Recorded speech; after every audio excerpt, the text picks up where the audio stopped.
আসসালামু আলাইকুম সুপ্রিয় কৃষিপ্রেমী ভাইরা সবাইকে আমার চ্যানেলে স্বাগতম। এই যে জমি এখন যে জমিটা দেখতে পাচ্ছেন এটা একটা ইরা ধানের জমি। আমাদের প্রায় 8 দিন এই জমিতে আমরা ধান রোপণ করেছি। 8 দিনের পর 6 দিনের মাথায় গিয়ে কিন্তু পরবর্তীতে পিটপেট 2 দিন বৃষ্টি হয়েছে, সেই জন্য আমাদের কিন্তু জমিতে 2 দিন সেচ প্রদান করতে হয় নাই। তো এখন শীতও না গরমও না, মাঝামাঝি একটা সাইজ। তো এখন আমি আপনাদেরকে দেখাবো এই শীতে কিভাবে ধানের চারা রোপণ করার পর ধানের চারা কালো হয়ে যাবে কুচকুচে, এবং এই দুটি পরিচর্যা সম্পর্কে আজকে আমি আপনাকে ধারণা দেবো যে দুটি পরিচর্যা করলে কিন্তু আপনারা আপনাদের ধানে কিন্তু ফলন বৃদ্ধি করতে পারবেন। আজকে খুব সংক্ষিপ্তভাবে আলোচনা করব, আশা করি শেষ পর্যন্ত ভিডিওটি দেখবেন। তো এই সময় কিন্তু আপনারা আপনাদের জমিতে পর্যাপ্ত পরিমাণ পানি দিবেন, মানে সবসময় কিন্তু পানির উপরেই রাখবেন।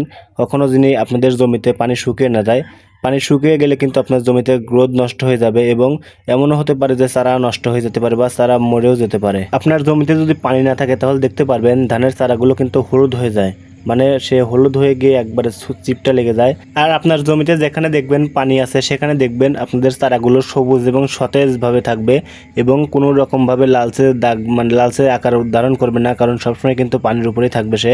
আমার ধানের জমিতে যেহেতু সব জায়গায় পানি ছিল, তাহলে একটু দেখেন আমার ধানের জমিতে চারাগুলো কত সতেজ, কত সুন্দর, কত সজীবতা নিয়ে কিন্তু আছে।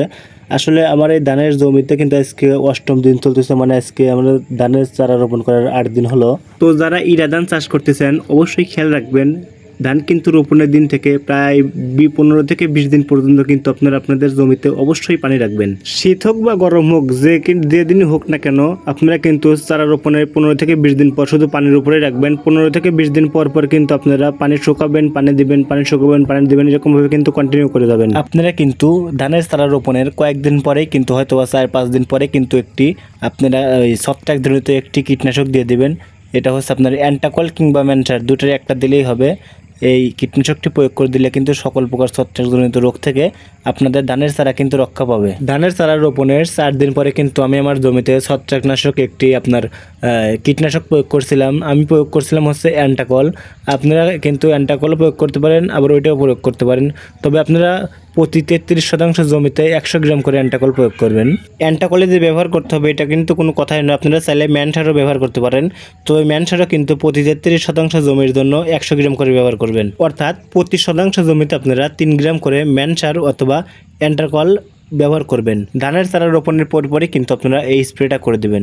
এই স্প্রেটা করার পরে কিন্তু আপনারা কয়েকদিন পরে কিন্তু লক্ষ্য করবেন আপনাদের ধানের চারা ছত্রাকজনিত যে সকল রোগ আছে সেগুলোর হাত থেকে কিন্তু সহজেই রক্ষা পাবে, এবং ধানের চারাগুলো সবুজ এবং সতেজ হয়ে উঠবে। তবে যাই হোক, এতক্ষণ ধরে যারা ভিডিওটি কন্টিনিউ করছেন সবাইকে ধন্যবাদ।